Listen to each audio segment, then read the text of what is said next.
Sometimes you see 3 men, sometimes 4 in a day. When I got here, they told me that I'm there to do prostitute.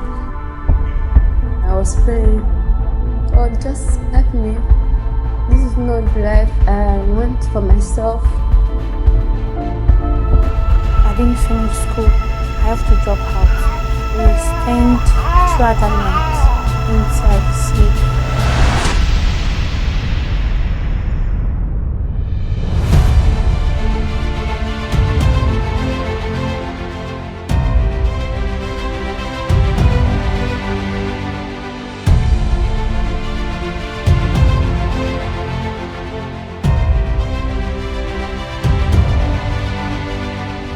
Distinguished guests, ladies and gentlemen, this is an area that even though we hear stories in our communities about child abuse, child trafficking, and the idea about this is to bring the media and those working with children, working in trafficking together, to have a dialogue about how we can work together and network collectively to address it, and how even as individuals we can take action. So we are going to talk about all issues, child trafficking and abuse. We are going to bring out the issues, the problems, and the solutions. And we are going to kind of also make commitments as a group about what we should do going forward on child trafficking and abuse. Welcome everybody. It's great to have you here. Thank you. Child trafficking and abuse is one of the most horrific and terrifying social problems all over the world. Sadly, our country, Nigeria, and our dear state, Akwa Ibom, has been worst hit by this epidemic. These crimes are happening despite the laws we have in place. But today's dialogue is about this.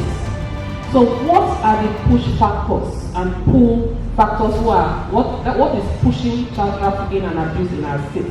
How do we strengthen our laws and institutions to better respond to cases?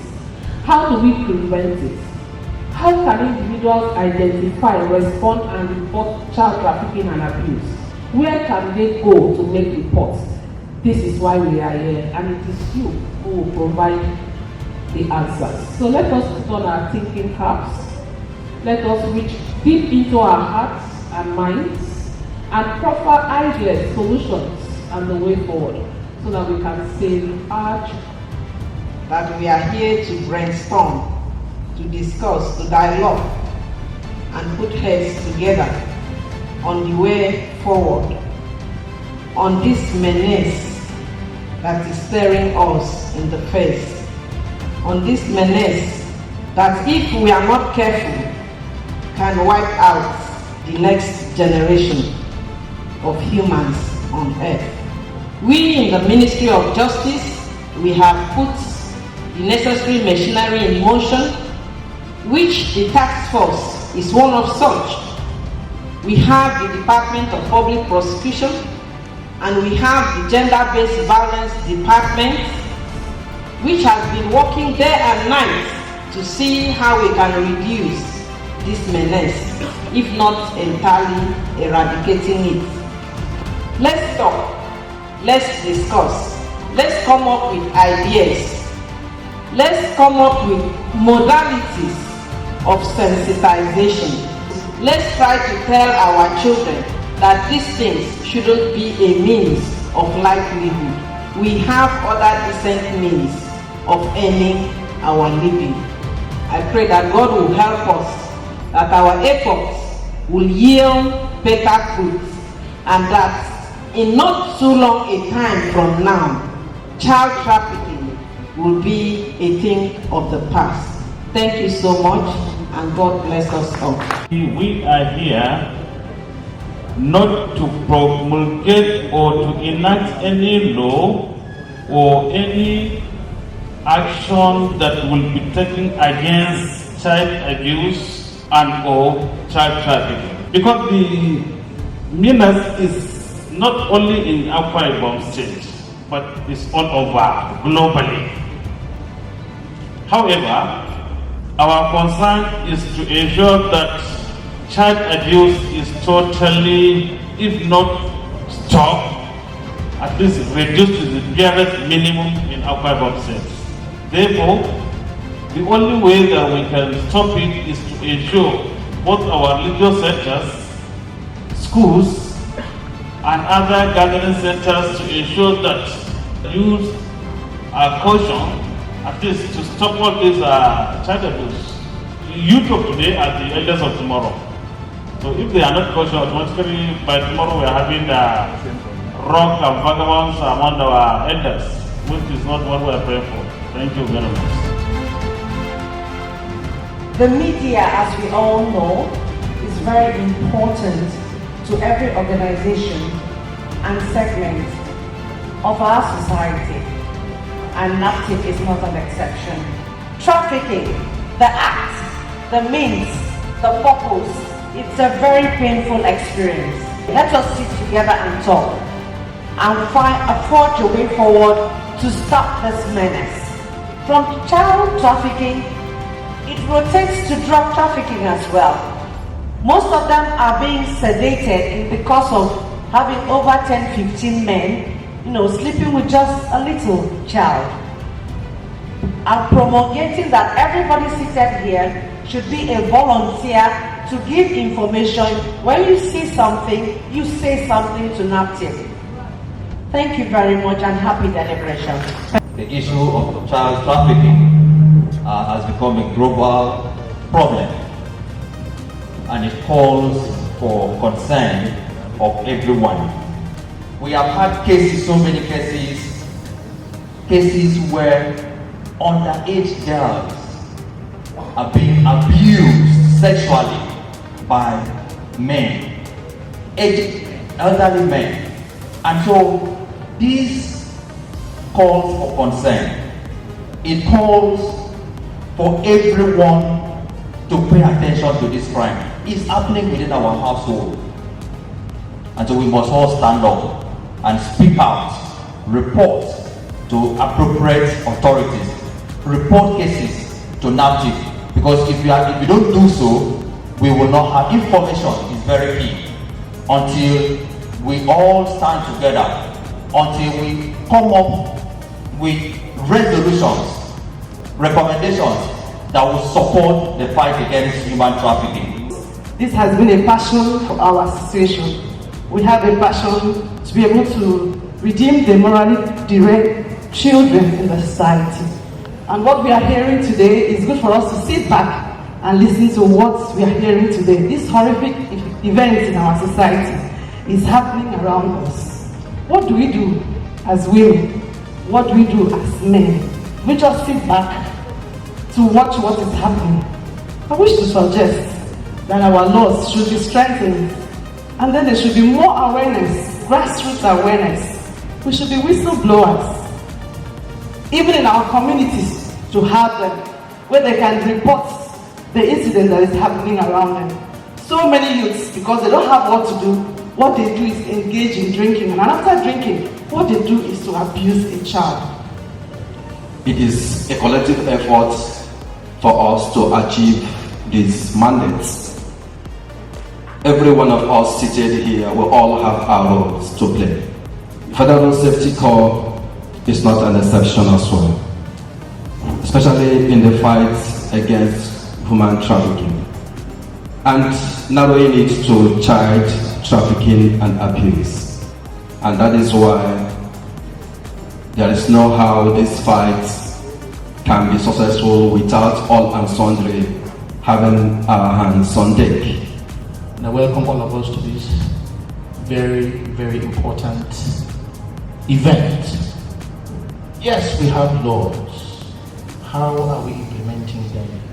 We need to set up effective machineries to be able to tackle this issue and set up proper agencies for effective prosecution of these offenders.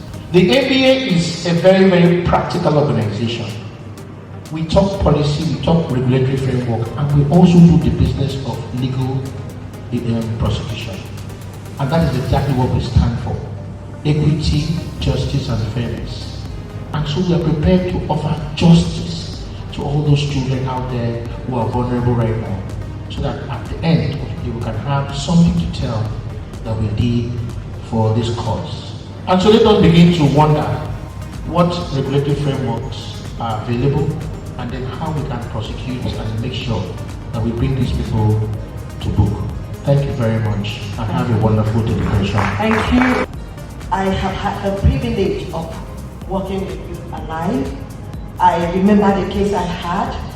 A very little girl of 8 years was adopted by the town crier. The town crier was called Speaker. Youth Alive, Udwakanko rescued her. The girl was taken into an orphanage and Speaker was sent to prison. We have been in the forefront of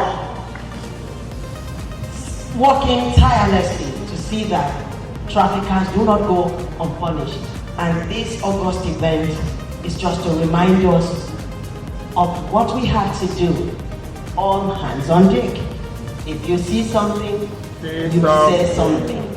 We have one mission and we have one vision to work tirelessly to see that, if not totally eradicated, which is just not too possible, it could be greatly reduced. Thank you for a wonderful time.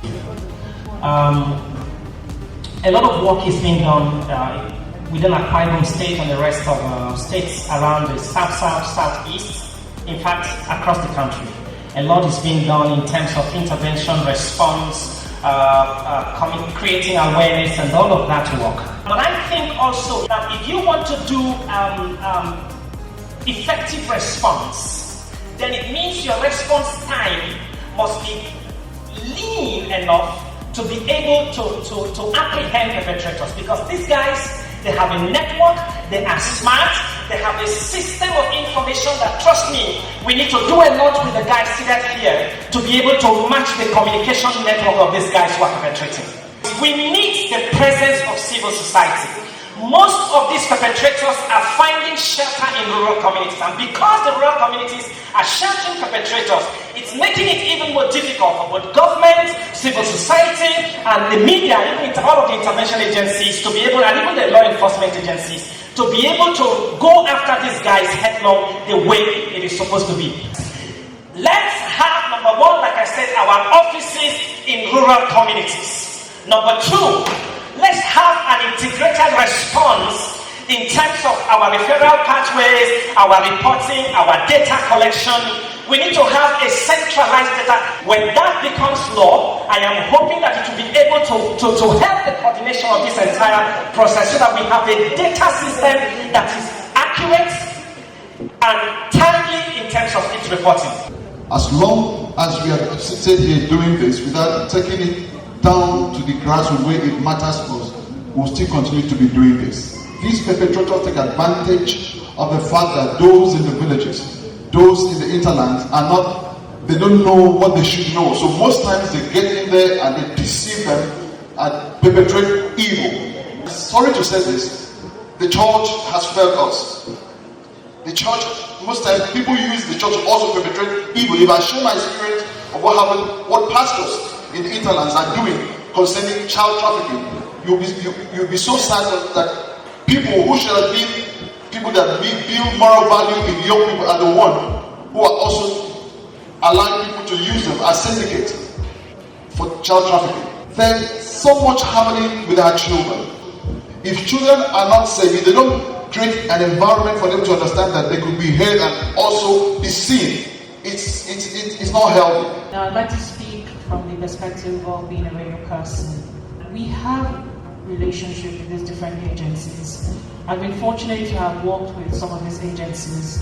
We take your news item, we cover your stories. Why? Because we know that people know what the different agencies are doing, then the narrative will never change.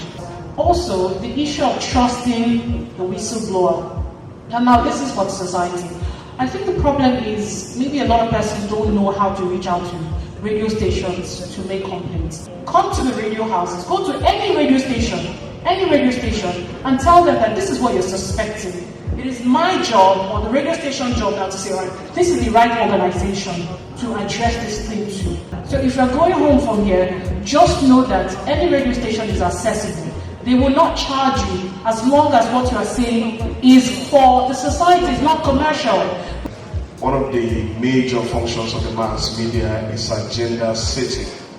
And by that rule, we mean that it is our responsibility to decide what the society focuses on.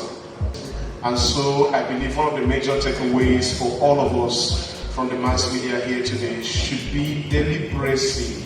We should deliberately decide to showcase, to talk about, and to set the agenda that child trafficking is wrong. We have been working in synergy with relevant agencies to ensure that issues that has to do with child trafficking and labors, we give adequate attention. Preparations are in top gear for us to translate these issues into major language in our 5 states so that we can do it in form of jingle in our stations. So we are open in the media to ensure that we also contribute our quota to ensure that issues that has to do with child trafficking and abuse in Nigeria, we will reduce it. Thank you very much. When I was a child, my mom was very, very sick. The family moved her from one church to the other, and then there was this prophet that came, and I was labeled a witch. I couldn't defend myself because if I insisted on defending myself, I would be more witcher than they labeled me. I had better accepted that I was a witch than tortured to accept, because nobody was ever going to believe me. So what am I trying to say? Child abuse, like you may think, is even done within the domains of the mother, the actual mother and father of the child. I represent the social media. And so in the fight against child trafficking and abuse, social media is very powerful. During the COVID pandemic, in a bid to curb the pandemic, people were compulsorily locked down in their apartments. And working with Ministry of Women Affairs, we made a research and found out that there were lots and lots of abuses, incest were going on. A father impregnated 3 of his children. 14 communities, local governments rather, in Imo State out of 27 have been identified as baby factories, where young girls are recruited, forced to have sex with men and sell their babies. What are we saying in essence? The case of gender-based violence we cannot overemphasize. Ladies and gentlemen, it gives me great pleasure to talk about issues against humanity, which is trafficking. But listening to the discussion is very robust, is very deep. My own plea is to take a departure from, I think, but the last but one speaker, that this is a job for every person. The problem that we have is that a lot of us do not believe in dignity in labor. I want us to go back, knowing that when the mother goes to the farm, the child should also accompany the mother to the farm. If the mother is selling, the child should also be there. And that way, the child will be mentored into that job. Ladies and gentlemen, I believe that together we can get it done. Thank you very much for the great job you have done, and all the great blessings. God bless you.